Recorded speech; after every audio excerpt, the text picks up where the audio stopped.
speaking today to Managing Director John Andre.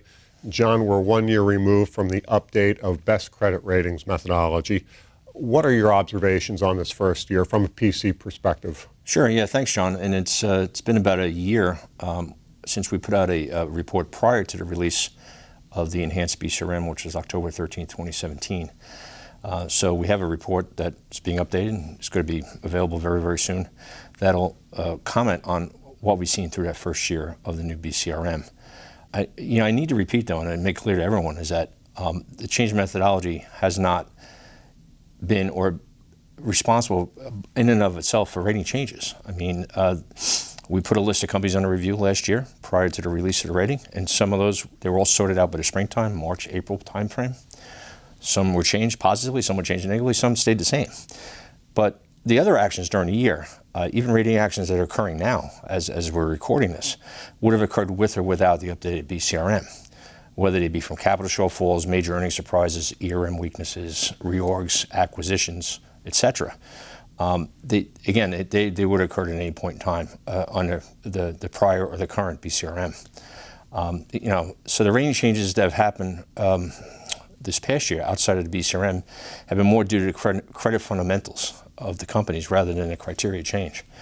And as you know, and you know, certainly the people watching the video know, it's been a very eventful year or so for the PC industry. What the BCRM building block approach has done, though, is it streamlined our rating committees by putting enhanced structure and benchmarking into the rating process. The key parts of the analysis is the same they've always been: balance sheet strength, operating performance, business profile, and ERM. The approach does allow us to give a clear and more consistent indication of rating pressure points to the managements when we speak to them. And it also forces us to paint a more transparent picture to our constituents who read our ratings reports, our press releases, and our rating rationales by two things. We put in more emphasis on the key rating drivers, and we give some commentary onto the building blocks. One thing to note, though, that often in committee, building blocks are discussed, and sometimes the issues with the building blocks might overlap, and we do our best at rating committee to try to clearly define that issue to a building block. Sometimes it's debatable, of course, but again, it's something that we do work on. What have some of the key takeaways been over this past year? Yeah, maybe probably best thing John's just very high level speak to them, and maybe in order to building blocks. And first of all, balance sheet strength is where we generally start our process, and we use our capital model as an integral part of evaluating balance sheet strength. And the industry remains well capitalized no matter what metric you look at or what process you follow. Over 80% of the ratings that we've concluded in this first year or so have either our strongest or very strong balance sheet assessment. This is broadly in line with the testing results we did last October. There's been some movement since the testing as our continuing analysis has brought up some of the strongest to very strong, but all in, the numbers are very consistent with what we did in October of 2017. It is also not a surprise, and is clearly outlined in the report, that virtually all of our highest ICR rating categories, arranged from AAA to A-, have a strongest or very strong assessment in their capital strength, balance sheet strength, excuse me. Again, this is the fundamental evidence and further evidence that a balance sheet strength is a foundation for financial security and is a key part of our rating process. Now, regarding performance, about half of our rating units were assessed as adequate. Remember, this is on an aggregate basis. Certainly individual companies have had operating performance issues that have contributed to downgrades or negative outlooks, and especially in light of the catastrophic events of 2017 and now into 2018. Importantly, though, a lot of our metrics are viewed on a 5- and 10-year basis. So sometimes 1 year won't really flip the assessment of operating performance.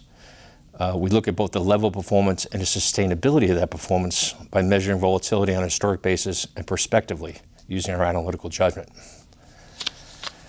Business profile. At AM Best, we rate a fair amount of companies that are single state and single line of business. That contributes to the fact that more than half of our companies have assessment for business profile is limited.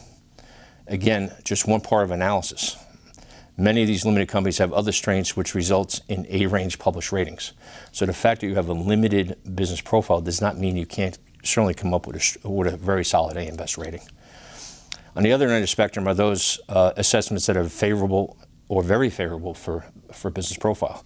Many of them are large, nationally known household companies that we all know that have great reach and size and other capabilities, but yet some are still small and niche-focused writers with great persistency and very low earnings volatility. and it can be assessed at either favorable or unfavorable. So it's not just a big get this favorable assessment. Again, some limited but very, very well regarded niche writers can still get a very favorable balance sheet business profile assessment. And lastly, ERM notch was largely as appropriate. In our upcoming rating reviews over this upcoming year, I think we will be scrubbing this harder and looking at ERM processes in greater depth than we might have that we have in the past, as we continue to rethink some of the issues that companies need to address in this area. And I think certainly some of the events of the past number of months have brought our light to some other ERM issues that some companies have had, and we'll incorporate some of this into our future rating analysis. Thanks for the update, John. Thank you, John. That was Managing Director John Andre. For AM Best TV, I'm John Weber.